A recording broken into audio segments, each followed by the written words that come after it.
আসসালামু আলাইকুম। আমি রিফাত রশিদ, বৈষম্য বিরোধী ছাত্র আন্দোলনের পক্ষ থেকে বলছি। একটা কথা স্পষ্ট করে বলে দিতে চাই, এই খুনি সরকারের সাথে আর কোনো আলোচনা না। এই খুনি সরকারের সাথে আর কোনো আলোচনা না, আর কোনো বসা না, আর কোনো মীমাংসা না, আর কিচ্ছু হবে না। তারা প্রত্যেকবার ক্র্যাকডাউন চালিয়েছে। বাংলাদেশে গণহত্যা চালানোর পরেও আমরা শিক্ষার্থীরা যখন রাজপথে নেমেছিলাম তখন আমরা চুপ করে বসেছিলাম। আমরা কিন্তু রাজপথে খুব শান্তিপূর্ণ কর্মসূচি দিয়েছিলাম। আমাদের এই শান্তিপূর্ণ কর্মসূচিতে আবার গুলি চালানো হয়েছে। আমাদের ছয়জন ভাইকে শহীদ করা হয়েছে। এখনো অনেকে আহত, আমরা জানি না তাদের অবস্থা কি।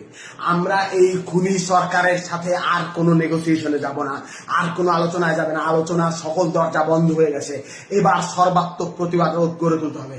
আমার ভাইদের রক্ত যারা ঝরাচ্ছে, বারবার করে আমার বোনের রক্ত যারা ঝরাচ্ছে, যারা জীবন ঝরাচ্ছে, তাদের সাথে আর কোনো আপোষ নাই, তাদের সাথে আর কোনো কথা নাই। এত সুশীলতার আর কোনো জায়গা নাই। এইবার একদম চূড়ান্ত পতনের ডাক দেওয়ার সময় হয়েছে, চূড়ান্ত ঘোষণার ডাক দেওয়ার সময় হয়েছে। আমরা স্পষ্ট করে বলতে চাই, খুনি হাসিনাকে আমরা স্পষ্ট করে বলেছিলাম, আপনার হাতে যেই রক্তের দাগ লেগে আছে, রক্তের দাগ মুছে নিন, তারপর আমরা আপনার সাথে নেগোসিয়েশনে যাব, আলোচনায় যাব, কথা বলবো। আপনি খুনের হত্যার বিচার করুন। তিনি বিচার করেন নাই। তিনি কি করলেন? তিনি আমাদের শিক্ষার্থীদের উপর আবারও ক্র্যাকডাউন চালাইলেন, আবারও গুলি করলেন। আপনারা দেখতে পাইছেন আজকে উত্তরায় কিভাবে ছাত্রলীগ যুবলীগের ক্যাডাররা ওপেন ফায়ার করতেছে। আজ হবিগঞ্জে আমার ভাই শহীদ হয়েছে, আজ সিলেটে আমার ভাই শহীদ হচ্ছে, আজ খুলনায় আমার ভাই শহীদ হচ্ছে, আজ লক্ষ্মীপুরে আমার ভাই শহীদ হচ্ছে, সারা বাংলাদেশে আমার ভাইরা শহীদ হচ্ছে। এই জিনিস কেন হাসিনা করতেছে? এই জিনিস ওই খুনি হাসিনা, ওই স্বৈরাচারী হাসিনা কেন করতেছে? জবাব দিতে হবে। ও পাগল হয়ে গেছে, একটা মানুষ সাইকোপ্যাথ হয়ে গেছে। একজন সাইকোপ্যাথ কিলারের হাত থেকে এই বাংলাদেশকে রক্ষা করতে হবে। এই বাংলাদেশ আর স্বাভাবিক কোনো মানুষের হাতে নাই। এই বাংলাদেশকে সাইকোপ্যাথের হাত থেকে রক্ষা করতে হবে। এই বাংলাদেশকে নিরাপদ করতে হবে। আমরা স্পষ্ট ভাবে বলে দিতে চাই, আমাদের যে 9 দফা আছে, এই 9 দফার ভিত্তিতে আগামীকাল সারা বাংলাদেশে বিক্ষোভ মিছিল পালিত হবে। বিক্ষোভ মিছিল থেকে যদি আমাদের 9 দফা কাল মেনে না নেওয়া হয়, আমরা আলটিমেটাম দিচ্ছি, পরশুদিন থেকে, রবিবার থেকে সারা বাংলাদেশের সর্বাত্মক অসহযোগ আন্দোলন। স্কুল চলবে না, কলেজ চলবে না, আদালত চলবে না, আইন চলবে না, ব্যাংক চলবে না, কিচ্ছু চলবে না।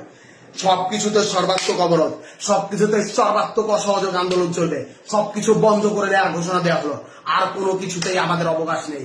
আমাদের বুকের রক্ত যারা প্রতিদিন ঝরায়, আমরা চুপ থাকার পরেও, আমরা শান্তিপূর্ণ থাকার পরেও নিরস্ত্র মানুষের প্রতি যে গুলি চালায়, গণকে যে হত্যা করে তার গণভবনে থাকার অধিকার নাই। গণকে যে হত্যা করে তার গণভবনে থাকার অধিকার নাই। আমার ভাইদের রক্ত প্রতিদিন ঝরানো হচ্ছে। এই রক্তের হিসাব করতে করতে পাহাড় সম রক্ত হয়ে গেছে। এই রক্তে তাকেই ডুবে মরতে হবে। এই বাদে কোনো উপায় নাই। আমি স্পষ্ট করে বলতে চাই, আপনারা এই 9 দফায় ভিতরে 9 দফার দাবিতে আগামীকাল বিক্ষোভ কর্মসূচি পালন করুন। সারা বাংলাদেশের প্রতিটি জনতা রাস্তায় নেমে আসুন। আপনার ঘরের সামনে, আপনার বাড়ির সামনে প্রতিটি অলি গলিতে দুর্গ গড়ে তুলুন। বাংলাদেশের প্রতিটি ঘর একটা দুর্গ হয়ে উঠবে।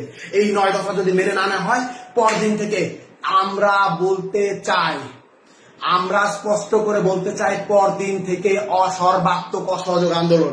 এই সরকারকে কেউ সাহায্য করবে না, কেউ সাহায্য করবে না, কেউ সাহায্য করবে না। গোটা বাংলার ছাত্র জনতা, গোটা বাংলার কৃষক জনতা, গোটা বাংলার শ্রমিক জনতা একত্র হয়ে গেছে। এই সরকারকে কেউ সাহায্য করবে না। কেউ ব্যাংকে টাকা দেবেন না, কেউ কিচ্ছু করবে না, কেউ কোনো লেনদেন করবে না, অফিসে আদালতে যাবেন না। এই সরকারের সব থেকে বড়, এই দেশের সব থেকে বড় যে 2টা খুঁটি, একটা হলো গার্মেন্টস প্রতিষ্ঠান, আরেকটা হলো রেমিটেন্স। প্রবাসী ভাইদেরকে বলতেছি, একটা টাকা বৈধ চ্যানেলে রেমিটেন্স পাঠাবেন না। বিকাশ নগদে টাকা পাঠালো, সেটাও কিন্তু বৈধ চ্যানেলে হয়, সেটা রেমিটেন্স সরকারের যোগ হয়। বিকাশ নগদে কেউ টাকা পাঠাবেন না।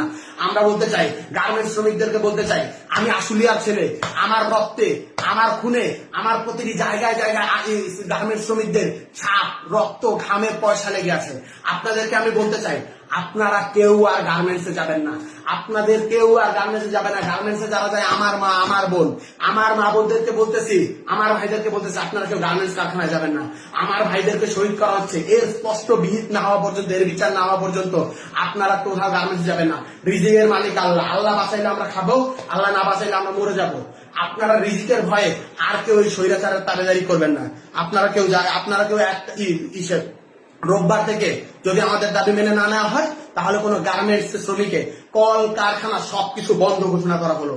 আমরা স্পষ্ট করে বলতে চাই, কিছুক্ষণের মধ্যেই বৈষম্য বিরোধী ছাত্র আন্দোলনের পক্ষ থেকে অফিসিয়ালি প্রেস রিলিজ দেওয়া হবে। আমরা বলতে চাই, এই 9 দফা যদি আগামীকালকে মেনে না নেওয়া হয়, যেই অসহযোগ আন্দোলন হবে, সেই অসহযোগ আন্দোলনের পরিণতি কি সেইটা আপনি স্পষ্ট বুঝতে পারতেছেন। ইন্টারনেট বন্ধ করে দেওয়া হতে পারে, সবকিছু বন্ধ করে দেওয়া হতে পারে। এই ভিডিওর পর আমি কতক্ষণ বাঁচবো আমি জানি না। লা ইলাহা ইল্লাল্লাহু মুহাম্মাদুর রাসূলুল্লাহ বলে এই কালেমা পড়ে আমি যাচ্ছি। আমি যদি মরে যাই ভয় নেই, বাংলার প্রতিটি মানুষ যারা বেঁচে আছেন তারাই নেতৃত্ব দিবেন, তারাই চালিয়ে দিবেন। এই কালেমা পড়ে নেওয়ার পর আমার আর ভয় নেই। আল্লাহর কাছে আমরা বলতে চাই, আল্লাহ এই জালিমের তুমি পতন করো, এই জালিমের তুমি বিচার করো। আপনারা প্রত্যেকটা ধর্ম আছে, মসজিদে, মন্দিরে, পেগোড়ায়, গির্জায়, সকলের যে স্রষ্টা আছে তাদের কাছে আপনার হাত তুলুন, আওয়াজ তুলুন, বলুন এই জালিমের থেকে আপনারা পতন চান। আমরা আর কিছু বলবো না। আমরা একটা কথা স্পষ্ট করে বলতে চাই, আমাদের মানুষের যখন পতন আসে তখন সে পদে পদে ভুল করে। আমার ভাইদের শান্তিপূর্ণ আন্দোলনে আমার বোনদের যে গুলি করলো, সেই গুলির সেই রক্তের জবাব দিতে হবে হাসিনা। এভাবে পার পাওয়া যাবে না। রক্ত দিয়ে যখন সিংহাসন বানানো হয় মহারানী, সেই সিংহাসনে বসা যায় না, সেই সিংহাসনে ডুবে গিয়ে মরে যেতে হয়। আমি বৈষম্য বিরোধী ছাত্র আন্দোলন থেকে রিফাত বলছি, আমি যদি আর বেঁচে না থাকি, আমি যদি মরে যাই, আপনারা আমাকে স্মরণ রাখেন। এই লাইভের পর আমি জানি না আমি আর কতক্ষণ বেঁচে থাকবো, আপনারা আমাকে স্মরণ রাখেন।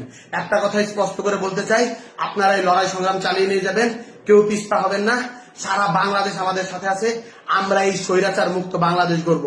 যারা এই আমাদের রক্তে, আমাদের খুনের উপর পাড়া দিয়ে, আমাদের রক্তের উপর পাড়া দিয়ে এই জালিমশাহী সরকার কায়েম করছে, জালিমশাহী শাসন ব্যবস্থা কায়েম করছে, তাদের সমস্ত স্ট্রাকচার, সমস্ত প্রতিষ্ঠান, সমস্ত স্তম্ভ ভেঙে গুড়িয়ে পায়ে মারিয়ে দেওয়া হবে। এই বলেই আমি আমার বক্তব্য শেষ করছি। আন্দোলন চলছে, আন্দোলন চলবে। শহীদের রক্তের দাবি আদায় না করা পর্যন্ত, শহীদের রক্তের বিচার না হওয়া পর্যন্ত আমরা আমাদের রাজপথ ছাড়বো না।